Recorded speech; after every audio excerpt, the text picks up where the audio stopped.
Well, g'day guys, it's time for another video and I got myself some new hardware with the MSI 560 GTX, isn't it GTX 560, Ti Hawk graphics card. And this here is featuring the, well, it doesn't say on the box, but it's featuring the twin Frozr 3 cooler. It is ready for 3D Mark 11, which means just pretty much says it's ready for DirectX 11. It's got the Afterburner software, which is their version of like monitoring and overclocking. It's got CUDA and SLI ready. It's also got PhysX, which is damn well better, and it's ready for NVIDIA 3D Vision.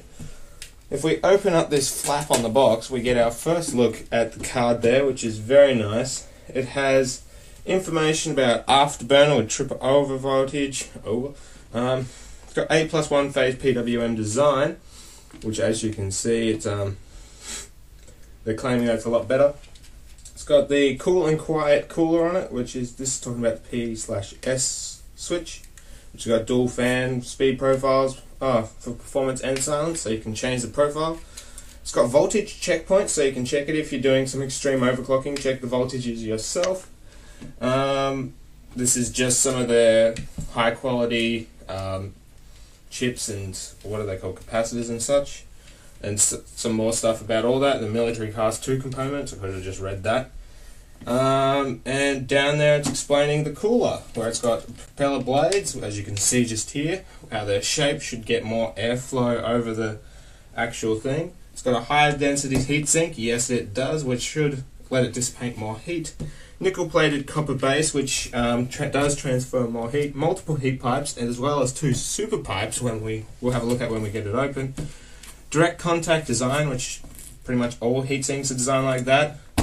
And so it's apparently, they're claiming that it's 17 degrees cooler than the reference, but some people are saying that they got even cooler than 17 degrees. Right, so I'm going to turn the camera off and have a look on the inside. Okay, so we've got the box open. You can see the card right there and all its goodly godliness, and it's in some very dense, very good packing foam, so it shouldn't take any damage. Here's a chunk of it. Okay, let's have a look at some of the parts you get with it, where you get a dual Molex to 6-pin. You get 2 of them. If you need to use them with your power supply, you might need to get a new power supply.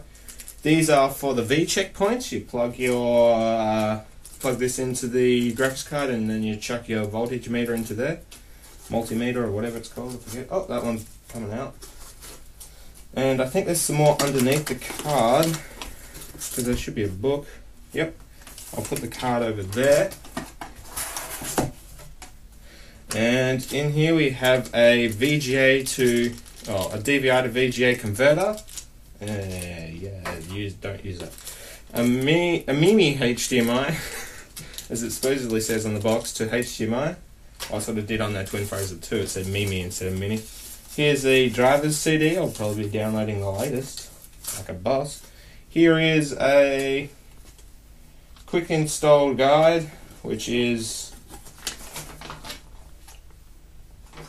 that's pretty much a quick user guide rather than install guide. Just MSI video graphics adapters, accelerators even, a book, and some Chinese. Alrighty. That's enough of what's in the box. I'll put this back in. Let's have a look at the card itself.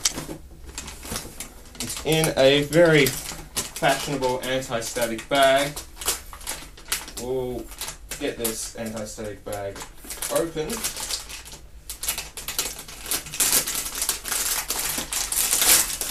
And there is the card. Turn it up the correct orientation. Put it on top of the bag. Okay, so that's been coming off for a while now. Try and see if I can get it off. It's just a protective wrap. As you can see, it's got the twin Frozr 3 written on it, as well as MSI. And it's a very stylish gunmetal grey and black with a red accent design. That's all that off. Okay, let's start off by looking at the cooler. These are the 2 propeller blade designed fans. As well as if you look through here, you can, behind the fans, you can see the heat sinks, which are quite dense actually, yes. And down the bottom here you can see the heat pipes with these two smaller heat pipes here, and then the two bigger super pipes, which are transporting heat all the way around to the very edges of the cooler. You can see just down the bottom there, if you look carefully, where it's contacting with the actual GPU. On the top, is there anything interesting? Oh yes, this support along here should stop it from convexing in the case when it's installed like that, because it could bend a little bit like that. But this support, because usually it's only supported by this and the PCI bracket, but now it's supported by this whole thing, which is bolted right into the I/O. Okay, let's have a look around the card, starting with the front. On the front we have two VGA ports. I'll take these off because I'll be using, which are blue. I didn't know that.